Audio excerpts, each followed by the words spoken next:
এবার পারমাণবিক বোমার ডাংডোল বাজতে চলেছে পাকিস্তান ও ভারতের মধ্যে। পাকিস্তান নয়াদিল্লির দিকে তাক করে রেখেছে পারমাণবিক বোমা। টান টান উত্তেজনা চলছে ভারত পাকিস্তান সীমান্তে। দুই দেশের নেতাদের মুখেও রণবর্জন। সর্বাত্মক যুদ্ধের চূড়ান্ত প্রস্তুতি নিয়ে রণমুহূর্তে দুই দেশের সামরিক বাহিনীও। সীমান্ত চৌকিগুলোতেই যুদ্ধ স্টেট ডামডোল। ক্যান্টনমেন্টগুলো থেকে বহরে বহরে সেনা আসছে সীমান্তে। ভয়ঙ্কর এক যুদ্ধাতঙ্ক দুদেশের সীমান্ত জনপদে। উদ্বেগ উত্তেজনার শঙ্কায় থমথমে পরিবেশ। দিনের সেনা টহল আর রাতে হামলার ভয়। পরমাণু শক্তিধর দুই প্রতিবেশীর এই যুদ্ধে তামামা ছড়িয়ে পড়েছে দক্ষিণ এশিয়া সহ পশ্চিমা বিশ্বেও। ঘাড়ের উপর নিঃশ্বাস ফেলছে বড় যুদ্ধের শঙ্কাও। এমন যুদ্ধশ্বাস অবস্থার মধ্যে বুধবার মাঝরাতে ভারত পাকিস্তান গোলাগুলিতেও কেঁপে উঠেছে কাশ্মীরের সীমান্ত। প্রায় রাত ভরে চলে এই হামলা। বিভিন্ন গণমাধ্যম বলেছে পাকিস্তান সেনাবাহিনী আগে গুলি চালায়, পাল্টা গুলি চালায় ভারতও।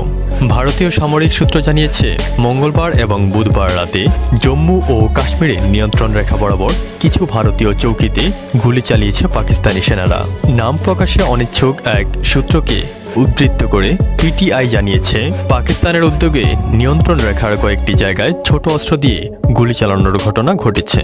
ফলে ভারতীয় সেনাবাহিনীও পাল্টা গুলি চালিয়েছে। থেমে থেমেই চলে সেই গোলাগুলি। তবে এই গুলির বিনিময়ে কোনো হতাহতের ঘটনা ঘটেনি। উত্তেজনার রেশ বাড়তে থাকায় পাকিস্তানে যে কোনো সময় হামলা করতে পারে ভারত। সেই কারণে হুমকি মোকাবেলায় প্রস্তুত নিচ্ছে পাকিস্তানের সশস্ত্র বাহিনীও। সীমান্তে লাগোয়া ঘাঁটিগুলিতে সেনার সংখ্যা বৃদ্ধি করেছে রাওয়ালপিন্ডির সেনা কর্মকর্তারা। পাকিস্তানে এক নিরাপত্তা কর্মকর্তা আল জাজিরাকে বলেছে, আমরা উচ্চতরের সতর্কতা বজায় রাখছি, কিন্তু ভারতের মতো আমরা আমাদের প্রস্তুত কথা বলে কোনো অপ্রয়োজনীয় হাইপ তৈরি করতে চাই না।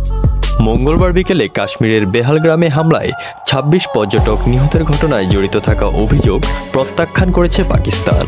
শুক্রবার পাকিস্তানের পার্লামেন্টের উচ্চকক্ষ সিনেটে এই বিষয়ে সম্মতিক্রমে একটি প্রস্তাব পাশ করা হয়েছে।